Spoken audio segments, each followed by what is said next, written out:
want us to deal with the spiritual aspect of poverty.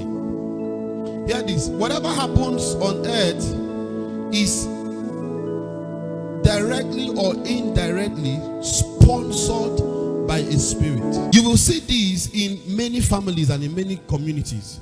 If you study nations and countries, you will understand that the people that were poor many years ago up until now remains poor. Now, if you notice, there is always a difficulty when it comes to pulling out of poverty. One of the major tools that Satan used to keep people bound is by thoughts. 2 Corinthians chapter 3 shows that. Okay. It says, do we begin again to commend ourselves, or need we, as some other epistles of commendation to you, or letters of commendations from you? Go ahead. It says, you are our epistles written in our hearts. You are known and read of all men. Are you aware that your life is a gospel? No, listen, let me say this to you. There are people that won't come to church because of your prayer life. But there are people that because of the prosperity God is giving you, they will follow you to church.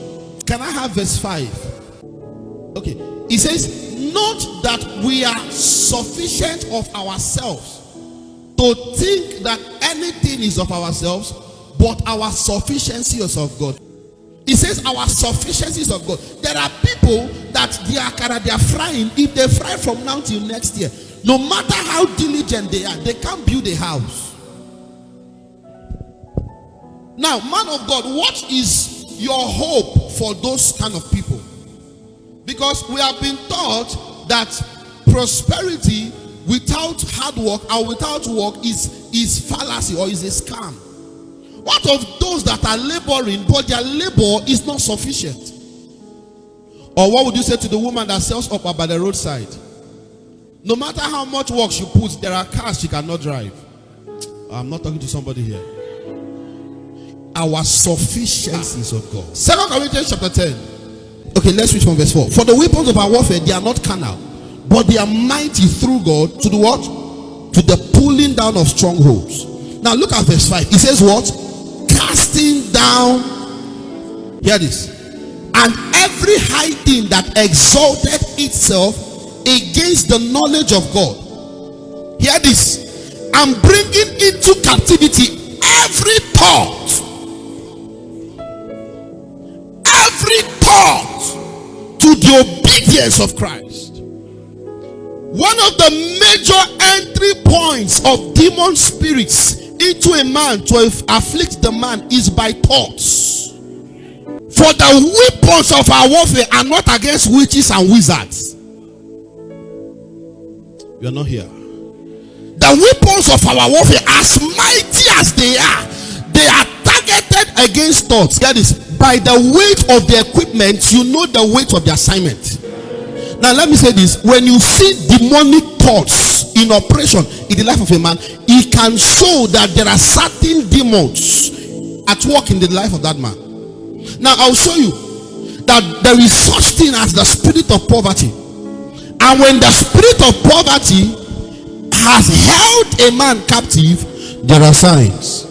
And one of those signs is that the man will begin to have negative thoughts. Example, you would see a man begin to blame others for their misfortune. Number 2, they begin to feel a sense of injustice for their condition. It is not fair. This thing I'm going through is not fair. Lord, why me?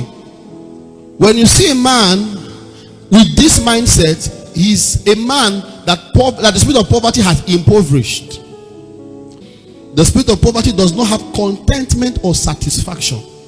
No matter how much you give to a man that has a poverty mindset, he cannot be satisfied. Spirit of poverty is interested in having more without considering the means.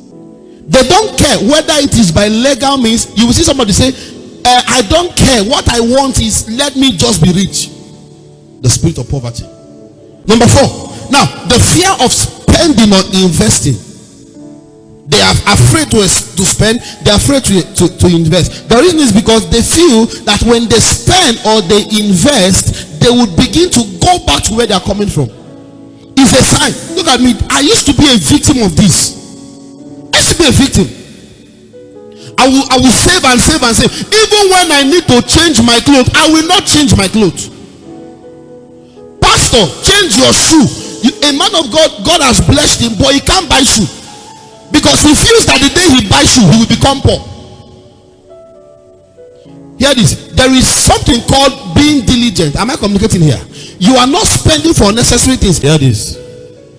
Gone are the days when you'll be coming to church and you will wear rags. It's an error.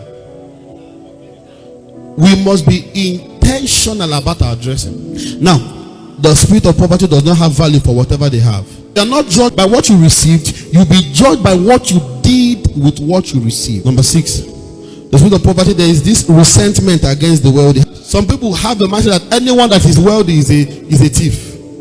Have you seen people like that? They can never be rich. Finally, one of the signs that you have the spirit of poverty tormenting you is that you have the fear of the past. Oh, let me not go back to where I was coming from. Is it as good as it sounds? Is a wicked spirit. Forget about the past. You can't change the past. The past is not raw material for anything for the future. Now hear this. Prosperity is a spiritual thing. Kingdom prosperity is not how much in your account balance. It is how much that is in your spirit balance. Because when there is so much in your spirit balance, even your account balance will shoot up. Prosperity is that working of the spirit within you that can channel heaven's resources to meet human situation at any point in time. Someone was praying one day. He said God told him that he's going to be one of the big names on Forbes list. You know what Forbes list is now? The richest men in the world and the most wealthy. Now, does it mean God cannot do it? God can. God can. Now, but let me tell you why I knew it was not God. Forbes list is a reflection of accumulation. But kingdom wealth is not a reflection of accumulation. It's a reflection of dispersion. The natural prosperity is a function or a reflection of how much I have gathered, how much I have saved. But kingdom prosperity is a reflection of dispersion, how much I have given for the sake of the kingdom. So I was studying Kenneth Copeland, and in his ministry they have given out 27, somebody say 20 plus 7 airplanes. Yes. Sold 27 for the gospel, for crusades, for television ministries. Kingdom prosperity